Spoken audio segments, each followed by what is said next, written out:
क्या आप जानते हैं कि अब आप जैज़ कैश के ज़रिए इंटरनेशनल क्लाइंट से पेमेंट जैज़ कैश में ला सकते हैं। यानी जस्ट आप जैज़ कैश के ज़रिए उनको रिक्वेस्ट सेंड करेंगे और आपका क्लाइंट किसी भी कंट्री में है वो डायरेक्टली आपको पेमेंट कर सकेगा और वो पेमेंट आपके जैज़ कैश अकाउंट में आएगी।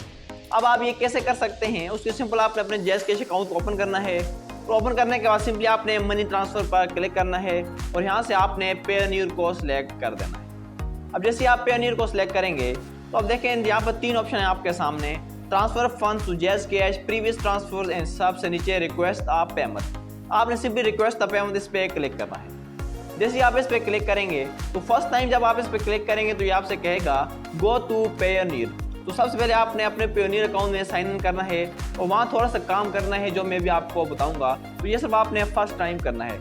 सिंपली आपने गो टू पेयोनियर इस पर आपने क्लिक कर देना है।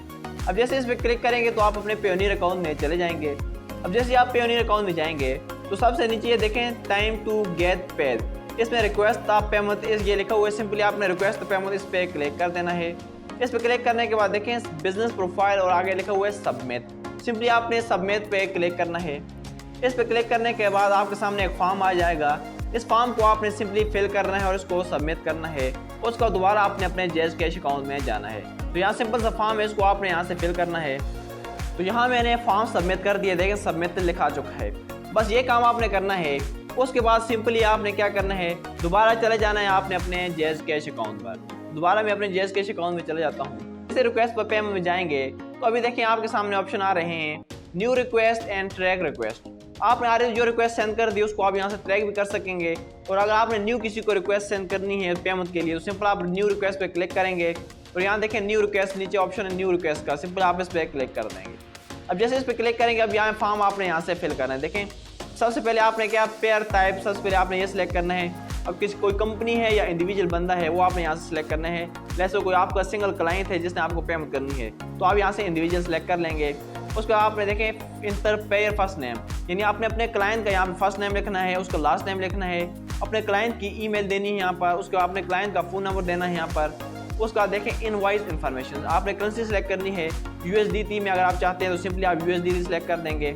आपने कितनी अमाउंट अपने क्लाइंट से मंगवानी है, जैसे आपने $100 मंगवाने, आप $100 यहाँ पे लिख लेंगे। उसके बाद देखें नीचे पेमेंट ड्यू डेट, यानी आपको पेमेंट कब तक चाहिए। साथ आप अपने क्लाइंट को ये भी मेंशन कर सकते हैं कि आपको 2 दिन में चाहिए, 5 दिन में चाहिए, 1 दिन में चाहिए। आप अपनी पेमेंट की डेट भी यहाँ से सेलेक्ट कर सकते हैं। ये नीचे इनवॉइस डिस्क्रिप्शन, आप डिस्क्रिप्शन भी लिख सकते हैं। आप अपने क्लाइंट को कह सकते हैं कि आप किस काम के लिए, किस वर्क के लिए आपको पेमेंट चाहिए, वो आप कर सकते हैं। ये सारा फॉर्म सिम करने के बाद आपने सिंपली सेंड रिक्वेस्ट पे क्लिक कर देना है। जैसे सेंड रिक्वेस्ट पे क्लिक करेंगे ये ईमेल आपके क्लाइंट के पास चली जाएगी। अब आपका क्लाइंट उस ईमेल के ज़रिए से डायरेक्टली उस लिंक को ओपन करके अपने किसी भी डेबिट कार्ड, क्रेडिट कार्ड से आपको पेमेंट करेगा और वो पेमेंट डायरेक्टली आपके जैज़ कैश अकाउंट में आ जाएगी। तो इस तरह आप जैज़ कैश अकाउंट को यूज़ करते हुए डायरेक्टली अपने किसी भी कंट्री में रहते हुए क्लाइंट से पेमेंट अपने जैज़ कैश अकाउंट में ले सकते हैं।